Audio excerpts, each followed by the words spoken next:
ini adalah bahan yang kami sediakan untuk aktiviti kami, iaitu yang pertama modul utama kami menyediakan 4 ayat tunggal dan tidak lengkap, dan murid-murid dikehendaki untuk mencari suku kata bagi melengkapkan 4 ayat tersebut sesuai dengan nama aktiviti kami. Kepada suku kata.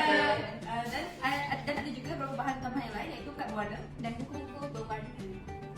Bagi langkah pertama, setiap murid akan diberikan 2 jenis warna untuk mendemonstrasikan aktiviti ini. Saya akan meminta bantuan Husna dan Hakimi. Jadi, silakan ambil kadang. Mereka dikehendaki untuk mencari buku yang sama warna dengan kad yang mereka perolehi. Buku-buku ini akan kami sorok untuk menjadikan ia cabaran sesuai dengan nama dasar kita, Kembaran Suku Kata. Dah jumpa. Apa yang dalam buku ni? Wah, ada suku kata lah. Oh, suku katanya adalah yang kedua, eja, meja. Mana ni? Buku! Buku merah! Ada apa yang kena ni? Kata apa ni? Oh, sudah faham dah. Di Eba, Jayuju, Baju. Sekarang murid telah berjaya menemukan suku kata yang telah disorokkan tadi dan mereka. Selanjutnya mereka dikehendaki untuk melengkapkan ayat yang telah disediakan dengan menampak suku kata ini. Jadi silakan mereka. Di Eba, Jayuju. Baik-baik pakai. Baju biru. Dan yang terakhir, ibu, ibu, buku. Adik baca buku. Yeay. Saya daripada kami, terima kasih. Bye.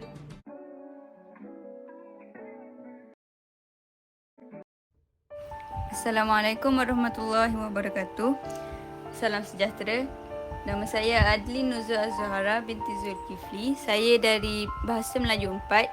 Saya akan membuat video penerangan aktiviti untuk subjek GPPP 1092, Pengantar Pengajian Pendidikan. Pertama sekali, terima kasih kepada Puan Najwa binti Muhammad Tani, pensyarah saya, kerana telah banyak memberi dorongan dan bimbingan.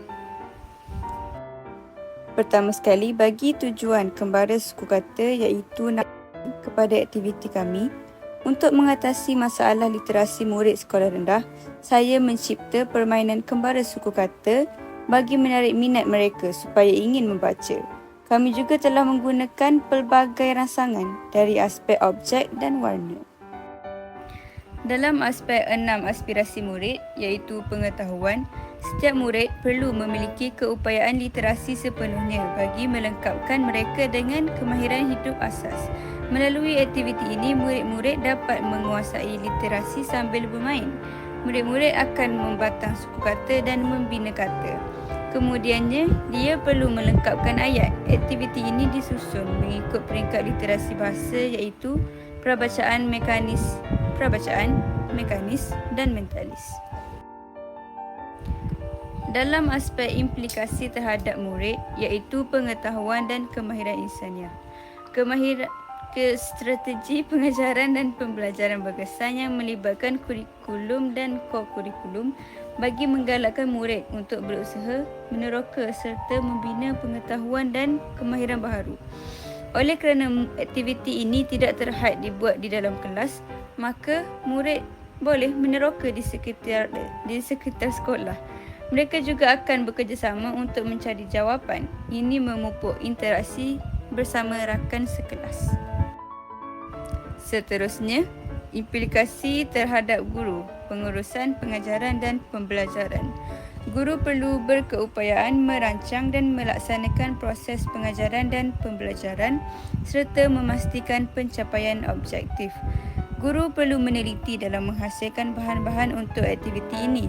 Guru dapat memastikan pencapaian objektif pengajarannya dengan memerhati murid yang tersekat pada setiap tahap permainan ini.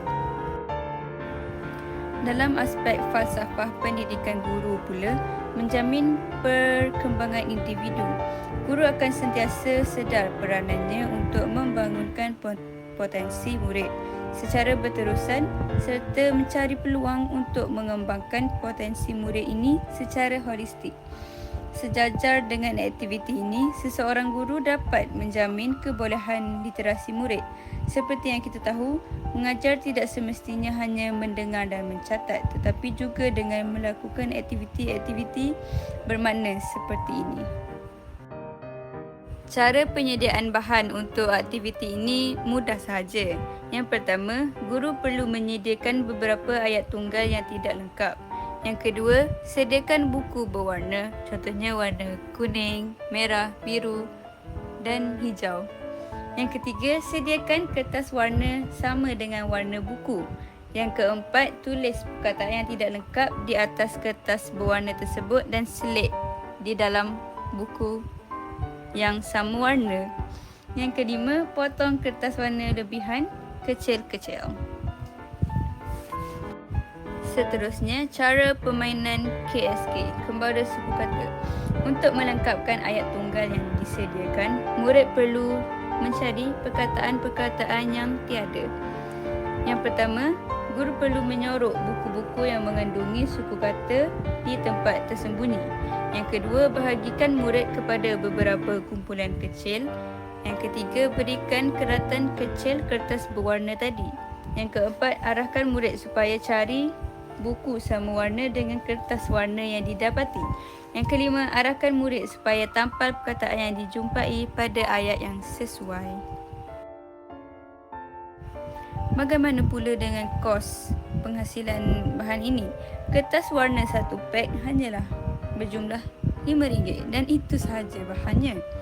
Yang kelima, tempoh penghasilan bahan. Masa yang diperuntukkan untuk saya hanyalah 10 minit. Adakah aktiviti ini bermanfaat kepada guru ataupun pelajar? Aktiviti ini memberi manfaat kepada kedua-duanya. Ini kerana selain daripada murid dapat menguasai literasi bahasa membaca, guru juga dapat menjana kreativiti mereka. Aktiviti ini bukan daripada buku teks, maka cikgu bebas menginovasi bahan ini mengikut kesesuaian dan pengetahuan murid. Bagi murid pula, mereka juga dapat meningkatkan semangat berpasukan dan daya motor mereka.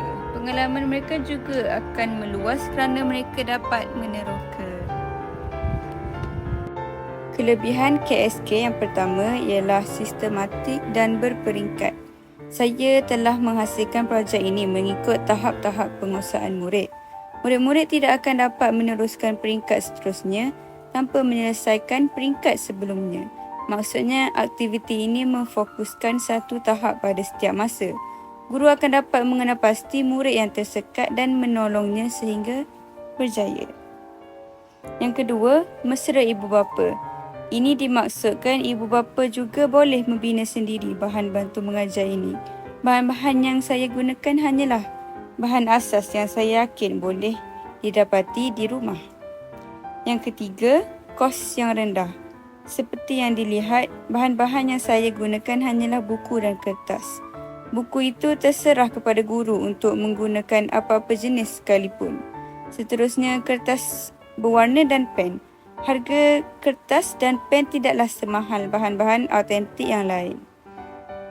Kelebihan yang terakhir ialah sangat menarik, tidak bosan. Nasangan yang saya gunakan adalah warna bar dan seperti yang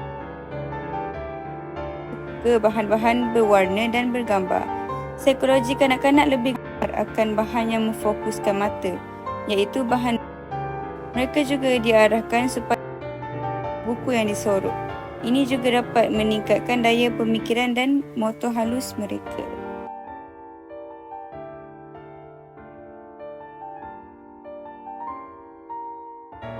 Baiklah, setakat itu sahaja video penerangan saya pada kali ini. Daun selasih permainan budak, bunga melo berbau wangi. Terima kasih, berpisah tidak. Panjang umur, jumpa lagi. Sekian, maju jaya.